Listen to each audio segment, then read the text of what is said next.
Okay, so we're going to start our class today. It's going to be a short one, and what we're going to do is mostly talk about um, number formatting in Excel. It's a good place to do it. I was correcting some of the Excel homeworks, and I think there are some artifacts that are showing up because of choices you've made, but some that are clearly, I think, based on different versions of Excel. I can't always help with that because I can't see where the differences came from. So I'm going to switch over to Excel. All right, and so we are looking at an Excel spreadsheet. We have a chart up here in this corner, and we're going to be taking a look at it. First thing I'm going to do, which you need to be doing every time you work with Excel, is clearly this column, the data that's in those cells is larger than the column. So we're going to highlight column B, and we're going to go until we have the little double arrow, and click on that up right next to the letter B, and it will automatically widen to fit the data that's there. We can do the same thing for the entire, Alex, we can't. We can do this. And it just, all of those just adjusted for the current width.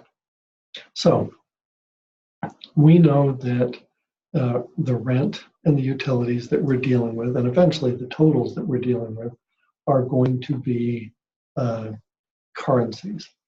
And what I'm going to show you is we can highlight this. We can go up to the number section on the Home tab. So if we're up in the ribbon, there's the numbers. We can either just pick currency, which is the $ that you'll see by itself.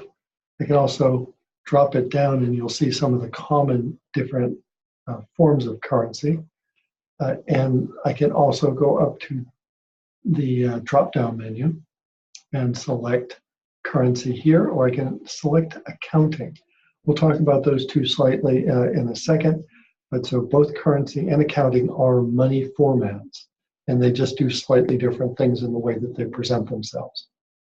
All right. We can also go to more number formats, and that'll open up, again, the options for currency.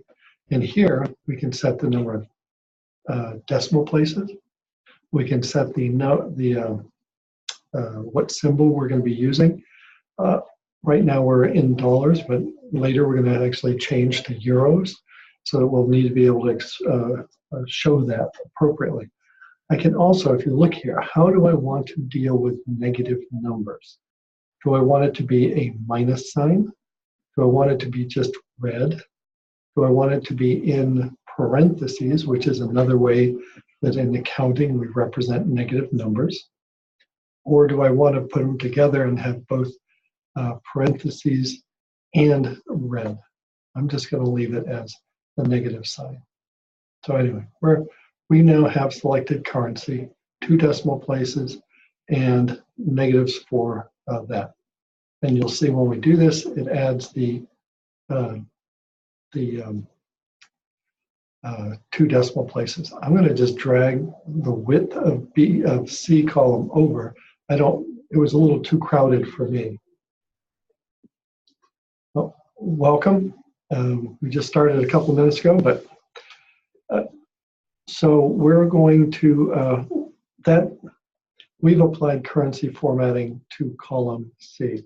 Now we're going to go and do the same thing in column D, but this time what we're going to do is we're going to go to accounting. And you'll notice that the difference is where the $ is. So in currency, it puts the $ directly next to it, and in accounting, it puts it to the left margin of the cell that you're in. And trust me, if you're counting and looking at numbers all day long, the accounting format is much easier than it is to pull that $ off of there and not have to look at it. Now, I'm going to add a reserve because we should always keep a reserve of what we're spending each month.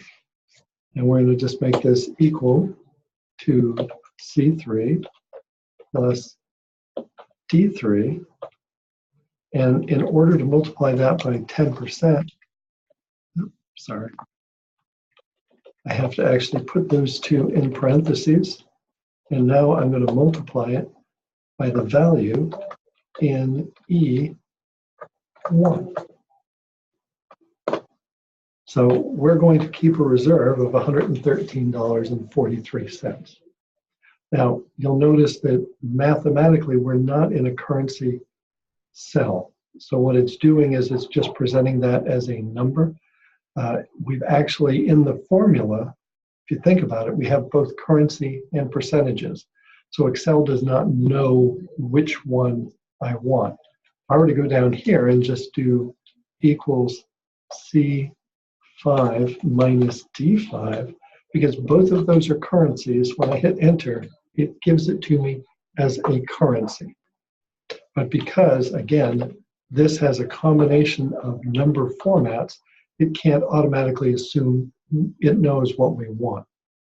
I'm going to apply this all the way down. But then what I'm going to do, I'm going to highlight this, and we're going to go to dollar. I'm going to go to accounting.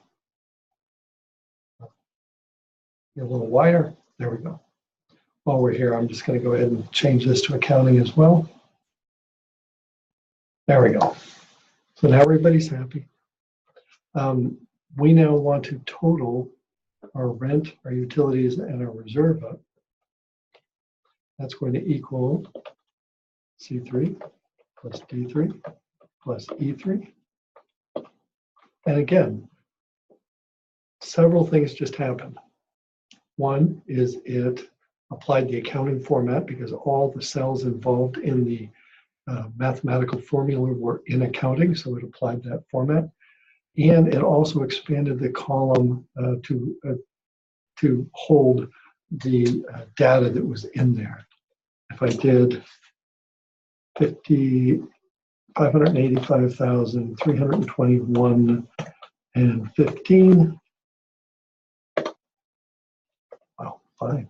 Oh, that's right. I haven't applied accounting the entire way down. Let's do that.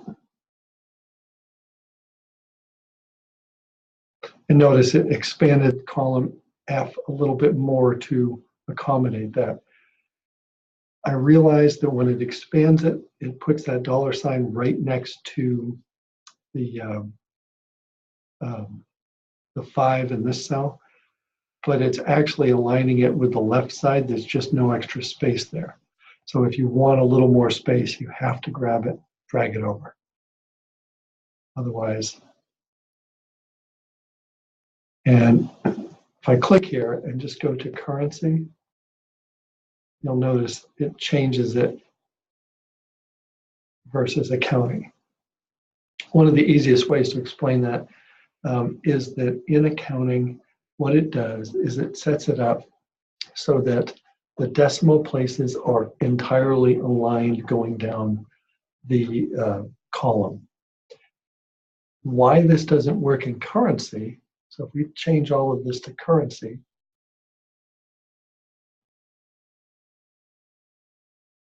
it may be, let me zoom in a little bit.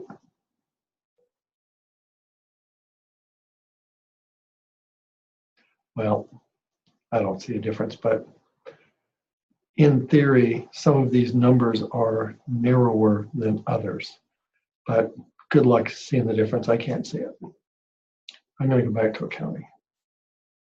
I do a lot with budgets, and accounting is just a pleasant format.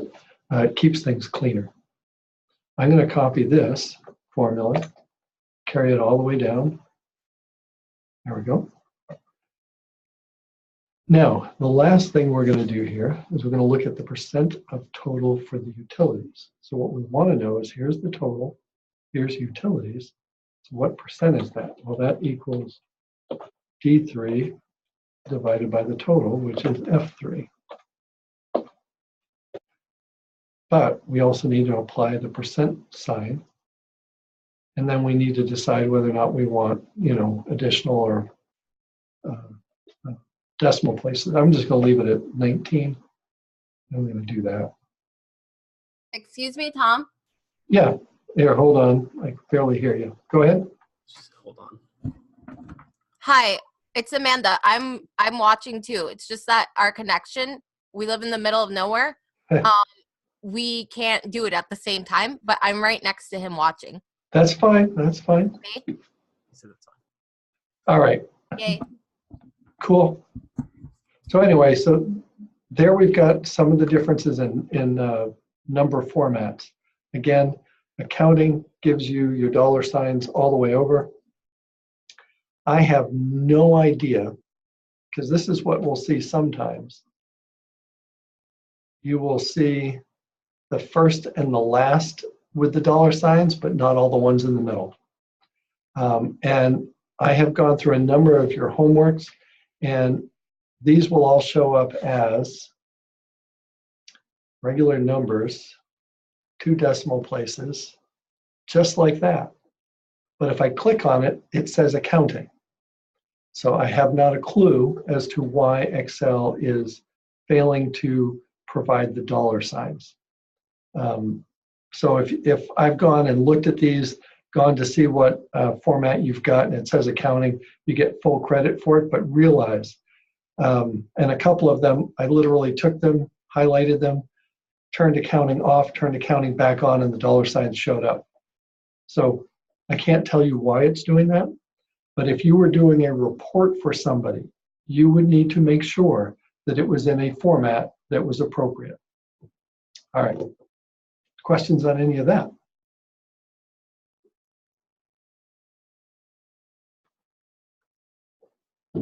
Apparently not. I'm just going to go do totals here. Get it done, C14. And then we're going to copy and paste. Now I'm going to, if I do it here, you'll notice when I pasted it, well, actually, here what I'd want to do would be average. Summing up the percentages that you spend per month on utilities doesn't tell me anything. So average of G3 to G14. It's going to give it to me in, oh, good, there. It's happy, 15%. You'll notice that months like, January, February, and December, the utilities are higher, probably from the heating bill. Heat's gone in the summertime, but you might have some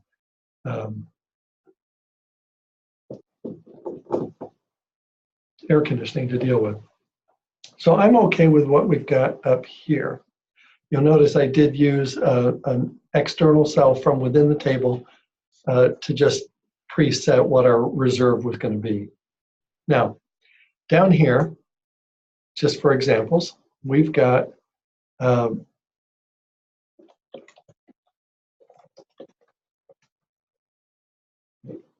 expand this again. There we go. So we've got widgets because we like widgets.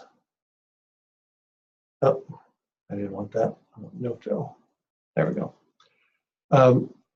And when we make the widgets here in the United States, the brown widgets cost us $13.15. White widgets cost $12.75, and the gray widgets cost $11.66. Now, this needs to be in either dollar or currency, or accounting, I mean. Now, what about when we convert it to euros? So we're going to change this also to accounting, but these aren't dollars, so we're going to go to accounting, more number formats. So we see it, because we're already in accounting, it popped us up into accounting, but we're going to change this to euros. I'm not even sure where euros is. Let's see.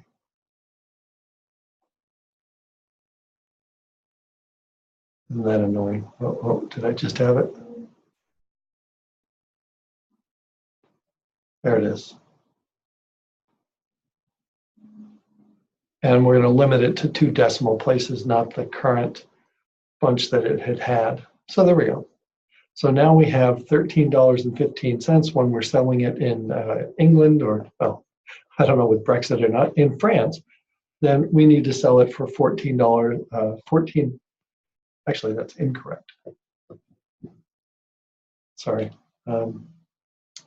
Formula was backwards. So we need to do, oh, this needs to be a multiplication. There we go.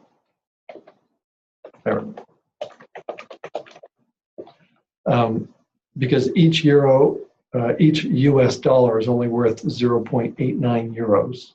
So it's actually a euro is worth more than $1 at the moment, has for a while. And so our $13.15 becomes 13.70 euros. So that's how you can change this. There's no conversion whatsoever implied by changing the symbol for the currency that you're using. You have to figure out what the conversions are on your own, or in this case, have some form of a a formula. If we have widgets blue that are made in France, and they cost 1531 euros. Notice that we're going to have to go back to accounting, change it to euros again. Come on, you can do it. You can do it.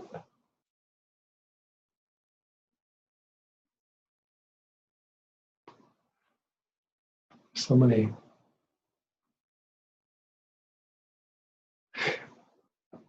Somebody to pick from. There they go. There it is.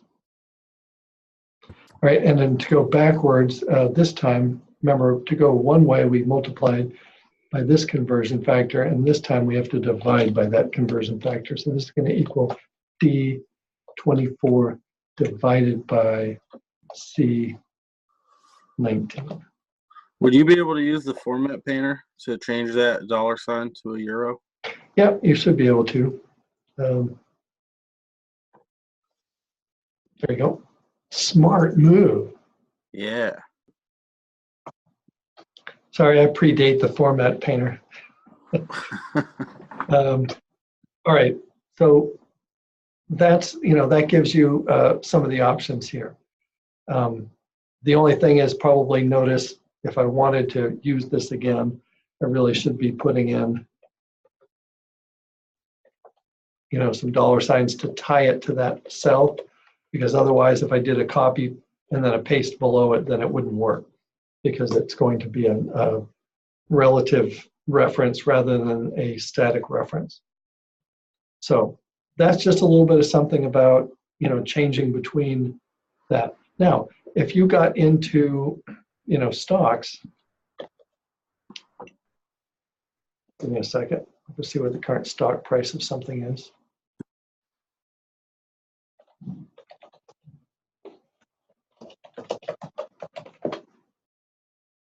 All right.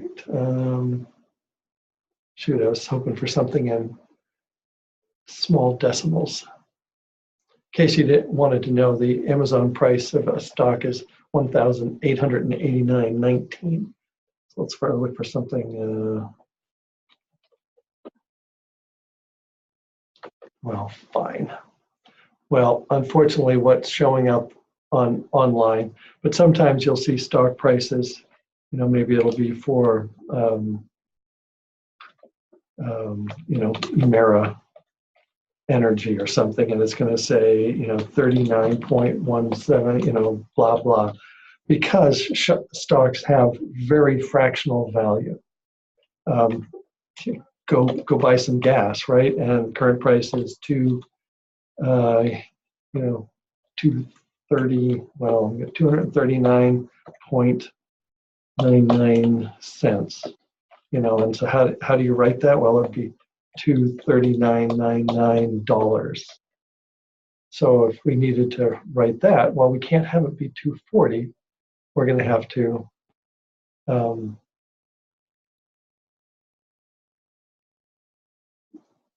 increase it like that. So this is the current going price of gasoline at the, the store. So sometimes you will have to change it in order to accommodate fractional currencies. Does that make sense?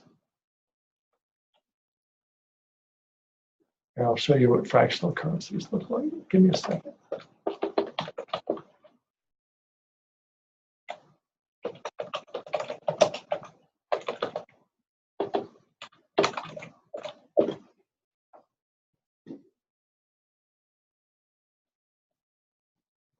Almost there.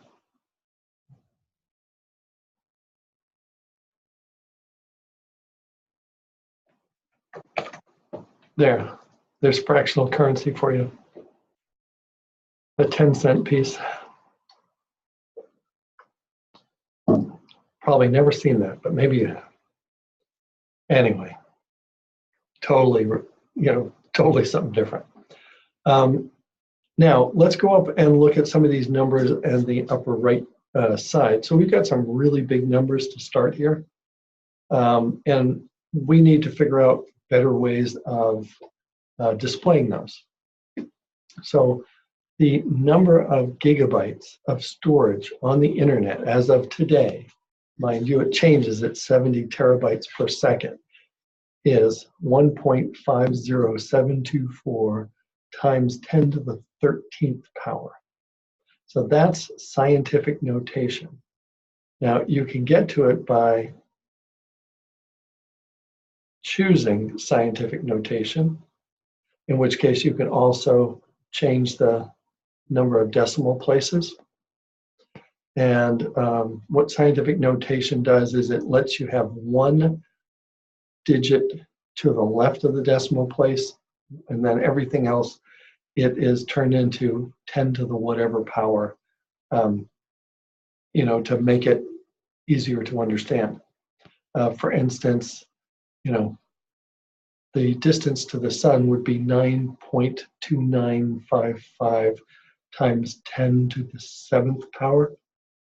So if we took, well, I'd have to take miles out of there. Hold on a second. So if I take this and change it to scientific notation, see, 9.30 times 10 to the 7th. All I did was count over, let me go back. All I did was count over the number of decimal places or the number of numbers until I got to between the 9 and the 2. Well, there's seven little jumps to make, so it would be 10 to the 7th. Gigabits. This is being presented in scientific notation, because even under general, it does it because there's not enough space. Even if I click this, it's not expanding. Even if I give it enough room, it's not expanding. So what I can do is I can use the comma separated value. And now it's being presented as, and let me get rid of the decimal points. Oh. Let's see, billions, trillions, quadrillions, some 15 quadrillions of gigabytes. So actually, if I wanted to make these bytes,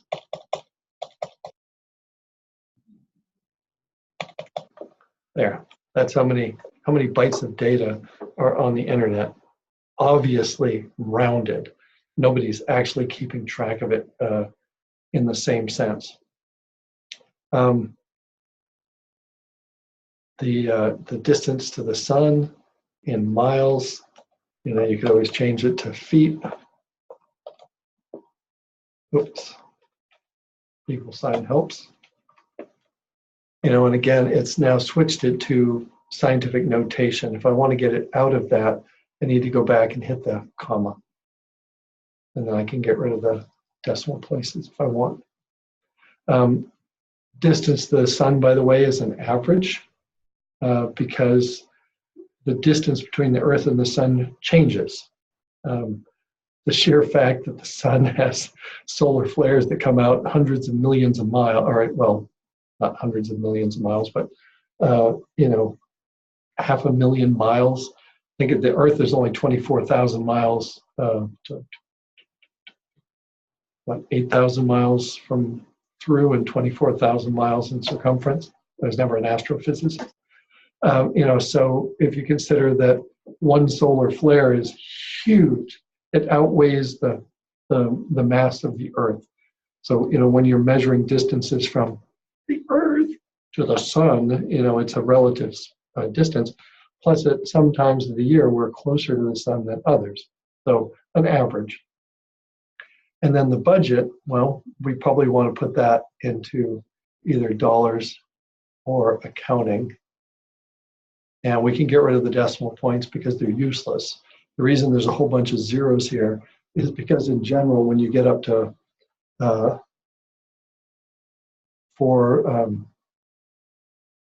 actually that's missing 3 zeros. There we go. $4,108,000,000,000 per year. That there is no such thing as pennies. They're a useless part of large numbers. I worked at one place where I was really lucky. I worked with an accountant. Our annual operating budget was probably $1.5 million. And if you want to do your math, 1,500,000 was our annual operating budget. Divide that by the number of days in the year, and our department spent $4,109 a day. More on some and less on others. And there are some accountants out there who, when you turn in things, it's off by 22 cents, and they won't close it until they can figure out where that 22 cents is from. And you could spend hundreds of dollars trying to find those 22 cents. I'm not saying you shouldn't keep good records, but a smart person takes a look at $4,109 a day, and if you can't find 22 cents, who cares? Now, 22 cents times a billion might add up to something, and that's where you get things like skimming occurring. But in general, if your numbers are pretty darn close, then it's actually a smarter decision to let it ride. We've talked about different decimal places, different currencies, currency formats, accounting format, changing decimal places, changing between scientific notation. I did want to talk a little bit about custom formatting. So let's say you wanted to have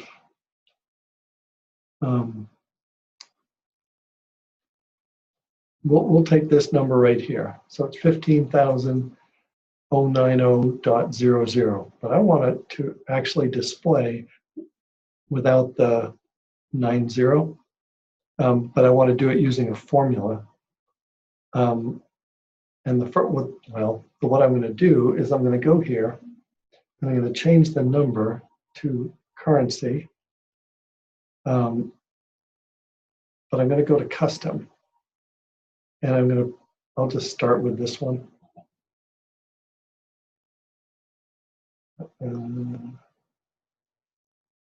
There we go. So I can actually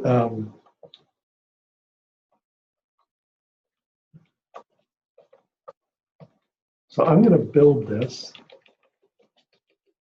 and at the very least, it's going to have a couple of numbers there. Okay, so that's that. Now I got to put a number in there, and that's going to equal F16. Excuse me. I took this number, I brought it down, and I left it in a particular format. But let's go back to that number format, custom. So if I put a 0 here, it has to be there. If I put a number, then that's just telling us if there are numbers there, use that.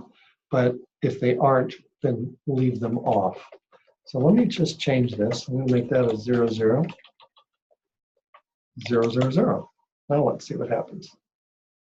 See, it just added a 0 to the beginning of it because our number format has 2 decimal places and the ones, tens, hundreds, thousands, 10,000s, and 100,000s. I mean, I could make these all zeros too.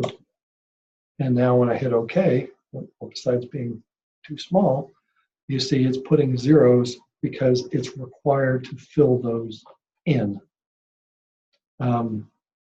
If the number I was trying to copy was this one, just equal J19, same thing. So I get all those zeros except for the 22, because that's the only data that actually came with it. So you have this option of using custom formatting, and you can use custom formatting in the terms of numbers. You can use it in exponential. You can use it for month, day, year. So there's differences between how do you want to, do you want the year to be represented as a 4-digit or a 2-digit? Let's take a look at that. So if the date is 5, let's take a second, 2019, and I want my formula to equal H19.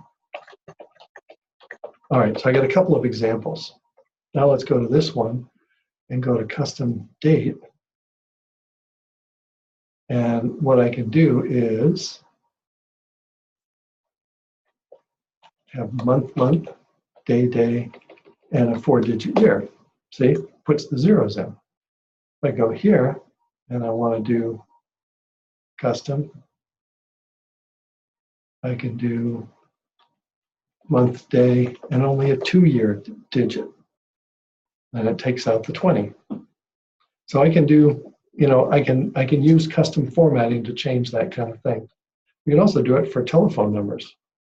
So if the number is 207-555-1212, and I can go in here, this is going to equal J22, and I can go in and do a custom. And so let's go find one that's trying to remember how to do this. Sorry. Okay, I know. We're going to do number, space, number, hyphen, number. There. So you can change the number and put it into, a format that you want. I kind of think that's about all I was planning on covering today, because I'd seen a number of issues coming up with number formatting. Just seemed like a good time. I wanted to keep it short so you'd have a chance to process it. Questions? Nope. Cool. And remember, on Monday is our final exam. Sorry, Tuesday. Tuesday is your final exam at class, 1 o'clock, into 140. Usual place. I'll stop talking now. Okay. We'll see you later. All right. See ya.